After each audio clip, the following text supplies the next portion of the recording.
यही शाहीन शाह अफरीदी इंडिया से खेल रहे होते और उन्होंने ये दो पीच ऑफ डिलीवरीज जिसे कहते हैं ना वो डाली होती तो मैच हम कह देते कि उन्होंने उसी वक्त खत्म कर दिया। हकीकत यह है कि उन्होंने मैच उसी वक्त खत्म नहीं भी किया तो भारत के लिए दरवाजे बंद कर दिए थे।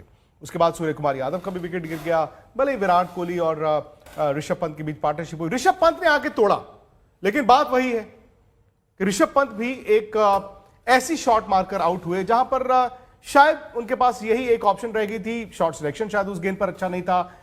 उसके बाद जडेजा ने और हार्दिक ने आकर विराट का बोझ जो है वो कम नहीं किया और विराट का भी अगर ओवरऑल आप देखें ठीक है 151 तक भारत जरूर पहुंचा लेकिन वो स्ट्राइक रेट नीचे नीचे नीचे गिरता ही रहा और शायद भारत 25 रन कम था। ओस का फैक्टर देखते हुए भारत 25 रन कम था। गेंदबाजी 151 था जहां पर शुरू में प्रेशर था भारत पे, आपने 6 ओवर में 2 आउट करने थे, नहीं हुए, होता है कई बार। लेकिन मजेदार बात यह है भज्जू की पाकिस्तान नहीं था आज।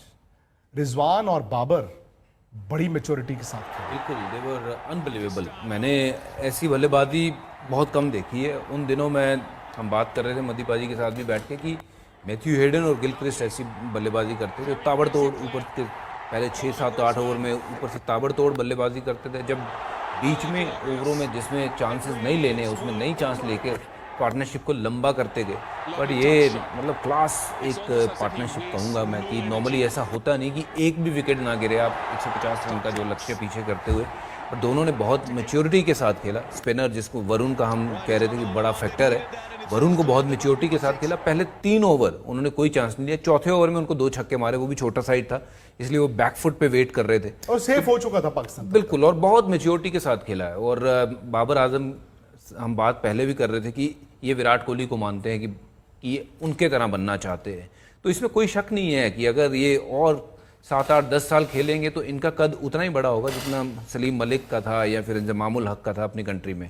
तो बहुत ही बेहतरीन कप्तानी भी करी उन्होंने, बहुत ही बेहतरीन उन्होंने ये पारी भी खेली और उनके साथ जो विकेट कीपर रिजवान पैरों पे बहुत तेज है भाई। पर पाकिस्तान बहुत ने पैनिक नहीं किया बिल्कुल भी, बिल्कुल पैनिक किसी लगा स्टेज पे नहीं आता। बहुत मैच्योर बहुत मैच्योर बैटिंग और बॉलिंग इन्होंने की है और एक ऐसा दिखाई नहीं दिया कि कहीं पे जाके इनको तो लगा कि हाँ, बीच में एक थोड़ा सा जब पार्टनरशिप हो रही थी थोड़े से हिले, पर फिर उन्होंने अपने आप को गैदर किया और फिर उन्होंने उनको एक और भी बात है ना, टाइम टू टाइम उनको ब्रेक भी मिलती चले गई। नॉर्मली पैनिक करते हैं बट आज जिस लिहाज की उन्होंने बल्लेबाजी करी, बल्लेबाजी में तो ऐसा लगा कि they were in control from the ball 1 और जब तक उन लास्ट बॉल खेले जहां मौका मिला है वहां चौका छक्का मारा है, कोई अच्छे बॉल को रिस्पेक्ट दिया है और प्रॉपर क्रिकेटिंग शॉट खेले। ऐसा नहीं है कि कोई रिवर्स स्वीप खेले हों या स्कूप शॉट खेले हों।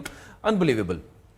नहीं, लेकिन ये भी है ना कि अगर बाबर की आप बात कर रहे थे, हाँ भाई 24 घंटे पहले तक, बल्कि मैं कहूँगा 4 घंटे पहले तक भी डिबेट जो था मुझे भी लग रहा था कि अभी गैर मुनासिब है, लेकिन ऐसा भी नहीं कि 4 घंटे बाद डिबेट में बाबर आजम आगे निकल गए विराट से। लेकिन एक दिन आता है किसी भी खिलाड़ी के लिए, एक दिन आता है जब वो सुपर बॉय से सुपरमैन का रास्ता उस सफर को तय करता है। शायद ये 4 घंटे बाबर आजम के लिए बल्लेबाज के तौर पर और कप्तान के तौर पर, और चूंकि ये वर्ल्ड कप का मुकाबला पाकिस्तान और इंडिया का मुकाबला था, आई थिंक वो सुपर बॉय से सुपरमैन की तरफ उन्होंने आज कदम अपने बढ़ाने शुरू कर दिए। तो पाकिस्तान पॉइंट्स टैली पर पहुंच गया ऊपर और सीधा सवाल बजू ये कि न्यूजीलैंड है अब अगला, क्योंकि ये सामने वाला है ग्रुप ऑफ डेथ।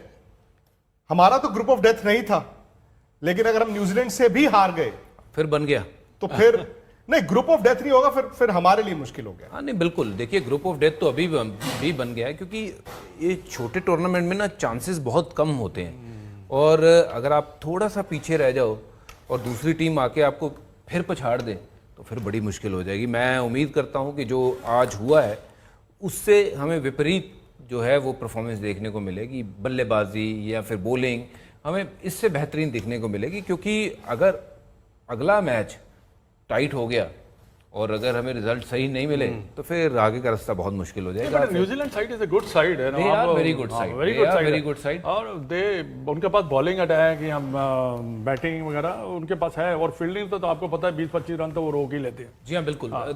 मैं टिम साउदी के साथ बात कर रहा था कि वो मेरे टीम में है, वो ये कह रहे थे कि we don't have big players, हमारे पास कभी बभी नाम नहीं होते पर हमारे पास इफेक्टिव प्लेयर हैं जो छोटे छोटे रोल ना बखूबी निभाते हैं। कहते हैं हम 20-25 रन रोकते हैं फील्ड में, बॉलिंग हमें पता है कि कौन से एरियाज में करनी है, हम we don't do fancy things, we just keep things very simple and they are very very tight unit.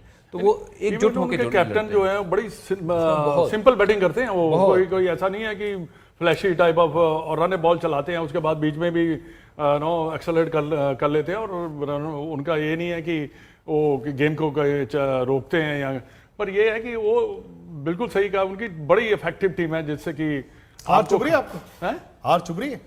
गर्मी लग रही है मुझे, तो गर्मी लग रही है। हार एक्चुअली मुझे भी गर्मी लग रही है, पसीने भी आ रहे हैं मुझे। नहीं, हार क्यों नहीं चुभेगी? हार तो देखिए, हमें पहली हार से क्या होता है कि आपके सामने थोड़ी सी मुश्किलें और ज़्यादा बढ़ती चले जाती है। आपकी टीम कम्बिनेशन का बनाना, आप उसको क्या बनाते हैं, क्या वो आपको फ़ायदेमंद होती है या बैकफायर करती है, ये भी देखने वाली बात होती है कि कौन सा खिलाड़ी किस जगह पे फिट होता है। क्योंकि एक और देखिए, हमने 5 बॉलर जरूर खिलाए हैं, जडेजा को टारगेट करेंगे, मैं बज्जू से भी कह रहा हूँ टारगेट करेंगे ही करेंगे, क्योंकि उसका जो बॉलिंग है ना वो थोड़ा सा